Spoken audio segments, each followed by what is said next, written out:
There is a principle of power in every person. By the intelligent use and direction of this principle, man can develop his own mental faculties.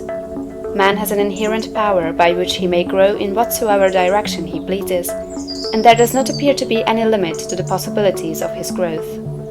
No man has yet become so great in any faculty but that it is possible for someone else to become greater. The possibility is in the original substance from which man is made. Genius is omniscience flowing into man. Genius is more than talent. Talent may merely be one faculty developed out of proportion to other faculties, but genius is the union of man and God in the acts of the soul.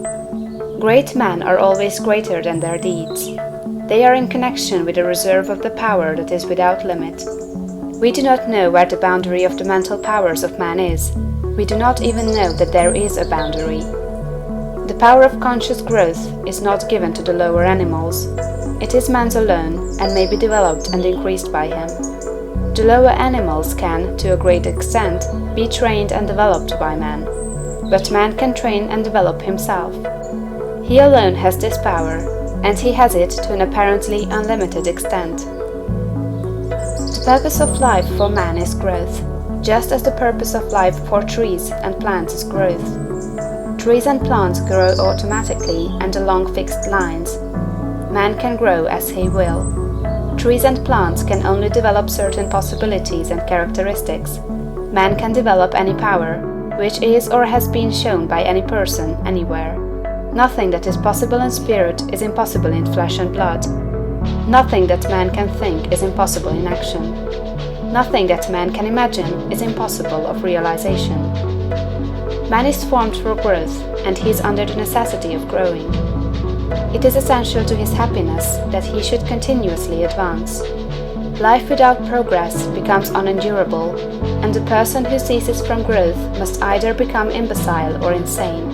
The greater and more harmonious and well-rounded his growth, the happier man will be. There is no possibility in any man that is not in every man. But if they proceed naturally, not two men will grow into the same thing or be alike. Every man comes into the world with a predisposition to grow along certain lines, and growth is easier for him along those lines than in any other way. This is a wise provision, for it gives endless variety. It is as if a gardener should throw all his bulbs into one basket. To the superficial observer, they would look alike, but growth reveals the tremendous difference. So of men and women, they are like a basket of bulbs. One may be a rose and add brightness and color to some dark corner of the world. One may be a lily and teach a lesson of love and purity to every eye that sees.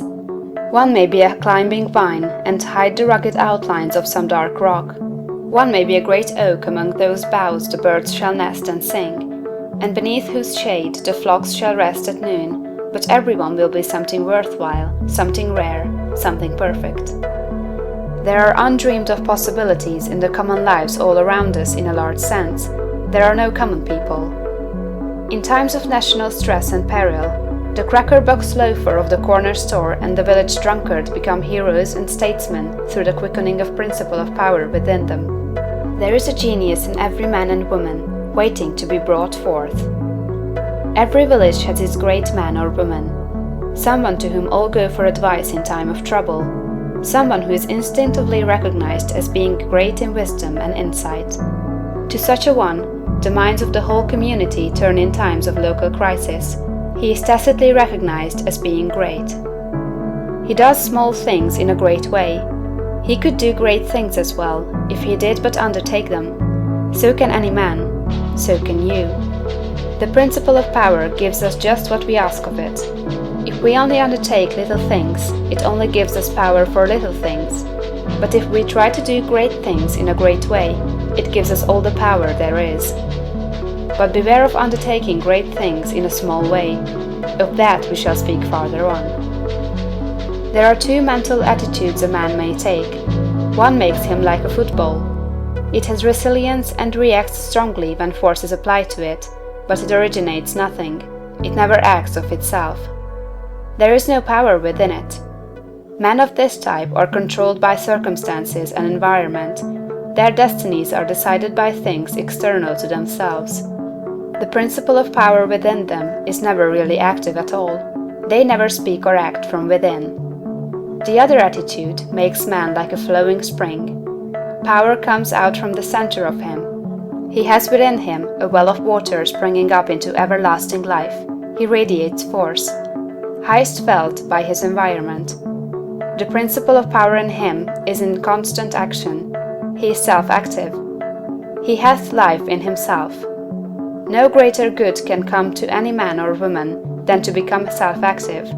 All the experiences of life are designed by Providence to force man and women into self-activity, to compel them to cease being creatures of circumstances and master their environment. In his lowest stage, man is the child of chance and circumstance and the slave of fear. His acts are all reactions resulting from the impingement upon him of forces in his environment. He acts only as he is acted upon, he originates nothing. But the lowest savage has within him a principle of power sufficient to master all that he fears. And if he learns this and becomes self-active, he becomes as one of the gods. The awakening of the principle of power in man is the real conversion, the passing from death to life. It is when the dead hear the voice of the Son of Man and come forth and live. It is the resurrection and the life. When it is awakened, man becomes a son of the highest, and all power is given to him in heaven and on earth. Nothing was ever in any man that is not in you. No man ever made more spiritual or mental power than you can attain, or did greater things than you can accomplish. You can become what you want to be.